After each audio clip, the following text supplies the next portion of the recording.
Okay, let me do the intro. Well, here we are again, another episode of The Geezer Show. Dad, I can only see your ear. So if you don't mind just moving on like Oh, that. Jesus, no, you don't want to see my ear.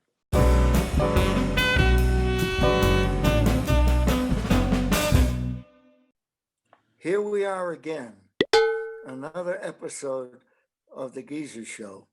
I'm Len Marino Sr., your host. Today's guest is someone I have gotten to know over the past 7 months, and I was surprised to find out that he is a famous author of mystery stories, some of which became films. His name is Rex Burns. You can Google his name and you will get a lot more info than we are able to impart on this broadcast. Rex, can you walk us through your early childhood? Tell us a little bit about that. Oh, I can try. I don't know how much I can remember. It's been a long time ago. But my dad was in the Navy, so we traveled a lot. My first 6 birthdays, my mother told me, were no less than 1,000 miles apart. But one of my earliest memories is the Philippines before the war, because we were out there following the Asiatic fleet, my dad's destroyer. At that time, before World War II, the Navy allowed dependents to travel if they wanted to pay for it from one port to another. They would find out in advance where the fleet would be next. Dependents would go there on commercial ship, and then they'd have a few days together. My mother and father, for some reason, thought I was best off in a military academy, so I went to 6 of those. Wow. Yeah.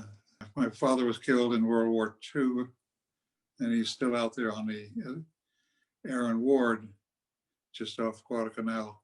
He wanted to be a writer. I loved reading at the time, still do when I can see a book. And my mother told me that his plans were to retire from the Navy, open a weekly newspaper in a small Georgia town, and just sit back and watch the news. Well, he didn't make it, but I thought maybe I could do the writing, certainly the novel, so I tried. And it was fun to tell stories. I told stories too, but they weren't quite approved of by the teachers. But anyway, the more I wrote, the more I liked writing. The more I liked writing, the more I wrote. Graduated high school from Coronado High School, and my mother remarried. My stepfather was also in the Navy, a nasal radiator, as we call him, naval aviator. We traveled and traveled. Finally, the travels led me to Stanford, and I graduated there with a double major, one in English and one in creative writing. And there, with the writing really got serious, they allowed me into the graduate program there in creative writing. The chairman of that particular seminar was Wallace Stegner, whom I'm sure you know. At what age did you know that you wanted to be a writer? It was fairly early. It was really early. Part of it was wanting to do what my dad did. One of the few things we had left of him was a piece of foolscap with the opening lines of a terrible novel, and it ended about halfway down the page with blah, blah, blah, and a big splash across the thing. So I thought maybe I'd try that, but thank God I didn't. I was always writing. I can't remember when I wasn't writing. As soon as I could read, I seemed to be wanting to write. First paid job for writing was nonfiction out and working on fiberglass boats. While I was an undergraduate, I made more money on selling that article to Boats magazine than I did when working for 2 weeks in the boat shop. So I said, oh, this is the way to go. How about your time in the Marines? That was in the PLC program, Platoon Leaders Corps. I figured if I had to go to war, I might as well get trained by the best. And that was one of the reasons I went. Another one was so I wouldn't have to go to a ROTC program. I could take more classes that I wanted and liked than the high tide on the Irrawaddy River or whatever the hell they were teaching at the time. So really, it was 2 6-week periods for 12 weeks of boot camp. And then you got your commission. And before you could do any harm, you were sent off to basic school. Did it affect any aspect of your writing, your service in the Marines? I guess it did. The main influence was characters, a variety of characters. I had been writing short stories for the Chaparral, which was a Stanford magazine. The Marine Corps provided material, provided stuff to remember. I didn't have time or quite often energy to write down anything, but I put it in memory, and it came back time after time. In fact, the one of my last two novels makes great use of the Marine Corps for ironic characters. After 3.5 years in the Marine Corps, I went to graduate school at Minnesota, which at the time had a very good American Studies program. And I majored in American Studies there, took my degree, my MA in English and a PhD in American Studies. I would write my dissertation during the daytime, and to relax, I'd write fiction, because it was a relief to get into a different kind of structure, different freedom of expression, different characters for different purposes. The result was that after graduating with my PhD, I started a career teaching at University of Missouri for 3 years, and I came to University of Colorado at Denver. Just after I moved to Denver, I sold my first novel and my first nonfiction book, Success in America, The Yeoman Dream.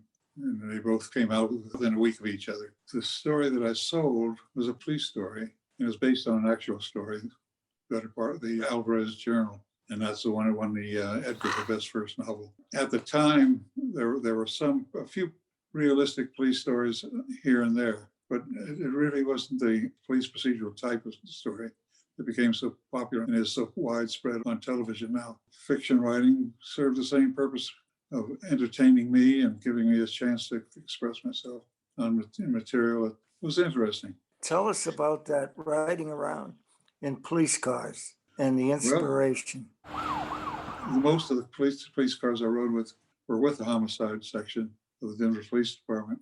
And in that first novel, there's not a pistol shot, no guns, nobody gets killed. Our hero does a lot of sitting in cop cars, unmarked police cars, watching perpetrators go about their business. The idea there was to show what a real day and night was like in the life of a police officer. I published about 3 or 4 of them and was invited to give a talk to a Denver Police Wires meeting. After the talk, one of the women came up and said, "My husband handed me this book of yours and said, you want to know what I do? Here it is." And that made me feel good. Any one area or incident that you were riding on that sticks in your mind? Well, the first book was based on a dope smuggling story. The villains were bringing dope into Denver. That was the challenge of the story, to make that interesting, as well as to make the audience, make the reader feel that he or she was really there. And apparently it worked, because I also wanted to thought of saying, okay, Denver is a subject matter. I'll make the city itself part of my character and bring it in over time. You know, Theodore Dreiser's sister, Carrie, she reveals Chicago to you, but you can understand and feel and get the quality of life in Chicago of the early 19th century in that book. I wanted to try and make it as good as Dreiser. How good that came out to be, read it and find out. Just all you have to do is buy a copy. Buy 2 while you're at it. Dad, can I ask a question? Just a quick one. You go and ask. Go I ahead. just am so curious about your process. How did you, did you write every day at the same time? What was your process as a writer? Yeah, as far as sitting down and writing, I did try to write every day. I taught on purpose. The University of Colorado Denver was primarily a night school at the time. And I'd teach at night, go home, grab some sleep, and then start writing in the morning. And the writing in the morning was my creative writing time. Other writing was in the afternoon down in my office in Denver. Who was your favorite mystery writers? Well, that's hard to say, because most of the ones that I've read have something good for them, something good that I can steal from.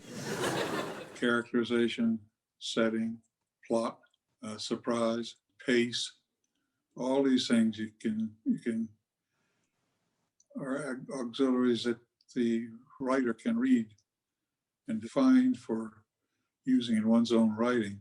For basic material for spur, for stimulus, I generally went to the back pages of the newspaper, look at the little columns, the little articles, the ones that didn't attract much attention, but had something of interest. And that served me quite well with a number of different storylines. Well, I tell you, you have been a great interview, really. There's so much in your background. And don't forget to give us a couple of books so I can read them.